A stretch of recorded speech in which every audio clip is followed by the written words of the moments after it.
वर्णानामर्थसङ्गानां रसानां छन्दसामपि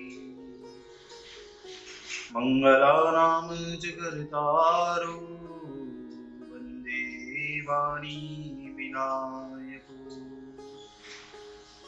नारायणं नमस्कृत्य नरं चैव नरोत्तमम् देवीं सरस्वतीं व्यासं ततो जयमुदीरयेत् गुरुर्ब्रह्मा गुरुर्विष्णु गुरुर्देवो महेश्वर गुरुर्साक्षात् परब्रह्म तस्मै श्री गुरुवे नमः। बोलिए सियावर रामचंद्र भगवान की जय। राधावर कृष्ण कन्हैया लाल भगवान की जय। उमा महेश्वर भगवान की जय। गायत्री ब्रह्मदेव भगवान की जय। सद्गुरुदेव भगवान की जय। माता पिता गुरुदेव की जय। समस्त संतगण भगवान की जय। समस्त भक्तगण भगवान की जय। ओम नमः पार्वती पतये हर हर महादेव।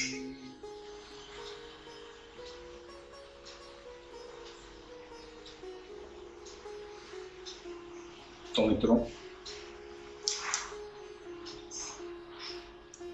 और श्रीमद् भागवत कथा की प्रेमीजनों, रसिकों और श्रोताओं, अब तक हमने श्रीमद् भागवत कथा की क्रमबद्ध रूप से कथा की नाना प्रकार की लीलाओं की, नाना प्रकार की अध्यायों में कथा का श्रवण करते आ रहे हैं, कीर्तन करते आ रहे हैं, भजन करते आ रहे हैं और मनन करते आ रहे हैं। अब हम भगवान श्रीमद् भागवत कथा के तृतीय स्कंद की सप्तम यानी 7वें अध्याय की ओर कथा को अग्रसर करते हैं। आप सभी श्रीमद् भागवत कथा के श्रेष्ठ श्रोतागण भगवान श्री राधा वल्लभ कृष्ण कन्हैया लाल भगवान की श्री चरणों में दृढ़ भक्ति रखते हुए कथा का श्रवण करें, पठन करें, मनन करें, कीर्तन करें। तो कहते हैं कि इस सप्तम अध्याय में सुनि मुनि वचन विवेक, बहुरी प्रशंसा कर विदुर तीनहि प्रश्न अनेक। बहुरी प्रशंसा कर विदुर तीने प्रश्न अनेक। श्री सुखदेव जी महाराज कहते हैं कि इस प्रकार कहते हुए मैत्रेय जी को परम बुद्धिमान विदुर जी वाणी से प्रसन्न करके बोले कि हे विदुर जी। तब विदुर जी बोले कि हे ब्राह्मण, हे मैत्रेय जी, स्वरूप अभिकारी निर्गुण भगवान की जो क्रिया और गुण लीला से भी जो यह सब गुण हैं, यह कैसे होते हैं, उससे आप मुझसे कहिए। बालक का क्रीड़ा में उद्यम करना यह काम है और खेल करने की इच्छा करनी उसके योग्य है, परंतु अपने आप तृप्त सदा और से निर्भर ईश्वर को काम और इच्छा कैसे होती है, उसे आप कहिए। गुणमयी अपनी माया से इस संसार को जो रचते हैं, फिर पालन करते हैं, तद उपरांत उसका संहार भी करते हैं। देश काल अवस्था अपनी ओर से जिनका ज्ञान नष्ट नहीं होता, ऐसे ईश्वर माया से किस प्रकार संयुक्त होते हैं, वह मुझसे कहिए। भगवान एक ही सब क्षेत्र में व्यापक हैं और जीव भी ब्रह्म रूप ही हैं, तो इस जीव का दुर्भाग्यपन कलेश यह कर्मों से क्यों होता है, उसे कहिए। हे विद्वान, हे विभो, इस अज्ञान संकट में मेरा मन अत्यंत खेद को प्राप्त हो रहा है, अतः कृपा दृष्टि करके मेरे मन का यह महासंकट आप दूर करो। श्री सुखदेव जी कहते हैं कि तत्व जानने के अभिलाषी विदुर जी ने यह वार्ता मैत्रेय जी से पूछी। तब भगवत भक्त श्री मैत्रेय जी यह प्रश्न सुनकर मुस्कुराने लगते हैं। मैत्रेय जी कहते हैं कि यही भगवान की माया है जो तर्क से प्रवृत्त होती है। विमुक्त ईश्वर का कृपण होना, बंधन में पड़ना, यह तर्क से होते हैं। और जो कोई पुरुष स्वप्न में देखे कि मेरा सिर कट गया, सिर छेदन के बिना स्वप्न में साक्षी पुरुष को यह आत्मा उल्टा पुल्टा होना प्रतीत होता है। जैसे जल में चंद्रमा का प्रतिबिंब जल की उपाधि से कंपायमान दृष्टि आता है। कुछ आकाश में जो चंद्रमा स्थित है उसमें कंपादिक दोष नहीं होता। इसी प्रकार आत्मा का देहादि धर्म तक सत्य नहीं है, परंतु तदभिमानी दृष्टा तदंतर्यामी ईश्वर को दिखे हैं, यह केवल मिथ्या है। देह के गुणों का आत्मा में अज्ञानकृत आभास निश्चय करके निवृत्ति मार्ग में धर्म से भगवान वासुदेव की कृपा से यह है कि जैसा साधन करेगा उतने ही काल में अज्ञान नष्ट होगा। उत्तम साधन से शीघ्र और निकृष्ट साधन से विलंब होता है। जब सब इंद्रिय शांत हो जाती हैं तब दृष्टा आत्मा में सब कलेश विशेष करके लीन हो जाते हैं। जैसे सोते हुए का सब कलेश नष्ट हो जाता है, इसी प्रकार जान लेना चाहिए। तो कहते हैं कि श्रवण करत ही हरि कथा, सब अग होत निपात, जब यदुपति पद पद्मरति, का कहिबे की बात। जब श्री मुरारी भक्त हितकारी के गुणानुवाद संपूर्ण कष्ट को नष्ट करने वाले हैं, तो उनके चरणारविंद की परागति प्रीति आत्मा के लिए लाभकारी हो तो क्या आश्चर्य की बात है। अर्थात अवश्य सुखदाता होगी ही होगी। तब विदुर जी कहते हैं कि हे विभो, हे मैत्रेय जी, आपके खड्ग रूपी वचनों से मेरे सब संशय कट गए हैं, परंतु हे भगवान, यह जीव परतंत्र है और परमात्मा स्वतंत्र है। इन दोनों बातों में मेरा मन फिर दौड़ता है, सो वह बात कहो। तब वह मैत्रेय जी कहते हैं और विदुर जी कहते हैं कि हे ब्राह्मण, हे मैत्रेय जी, बहुत बात कही कि श्री नारायण अपनी माया में निवास करते हैं, परंतु यह कुछ सिद्धांत नहीं है, निर्मूल है, परंतु बाहर से विश्व की यही माया कारण होती है।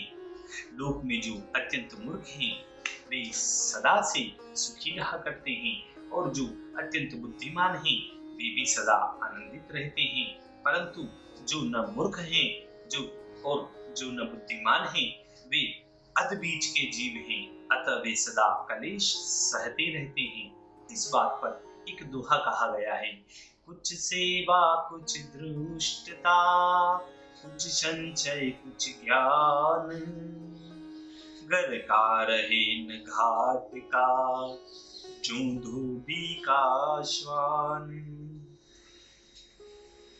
सब में दिखाई दे ऐसे संसार में अर्थ के भाव को निश्चय कर तुम्हारे चरणारविंद की सेवा से उस माया का त्याग करते हैं, जिनकी सेवा से सर्वांतर्यामी मधुद्वेषी भगवान के चरणों में सब कष्ट की विनाश करने वाली तीव्र प्रीति होती है।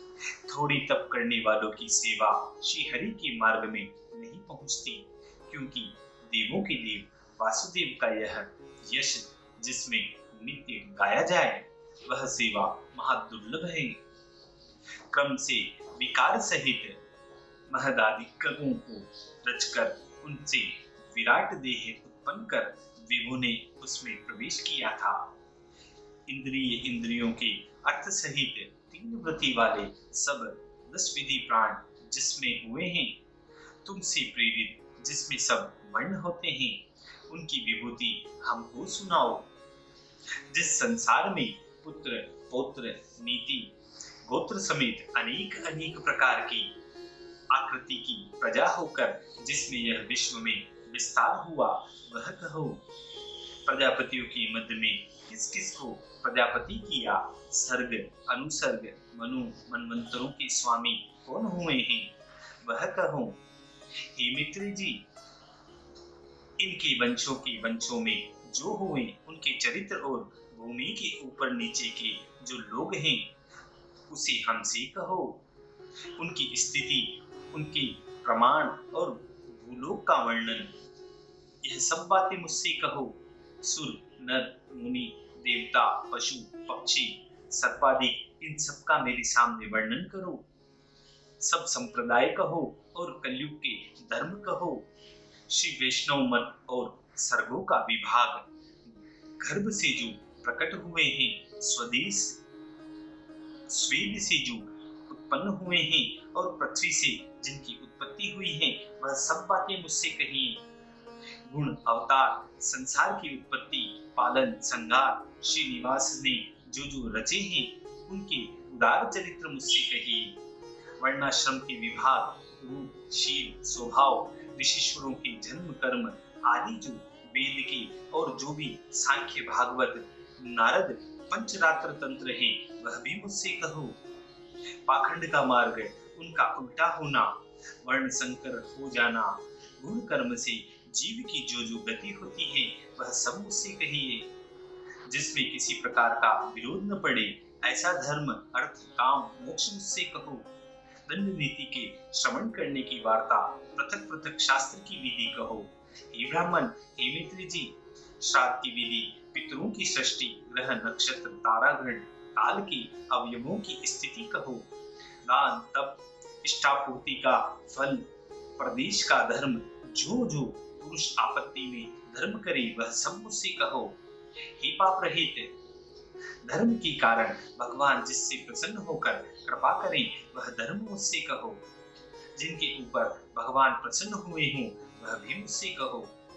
हे विधुतम, अनुरागी शिष्यों को और अपने पुत्रों को दीन वत्सल, दीनानाथ गुरुजन बिना जिज्ञासा की हुई बातों को भी कह देते हैं।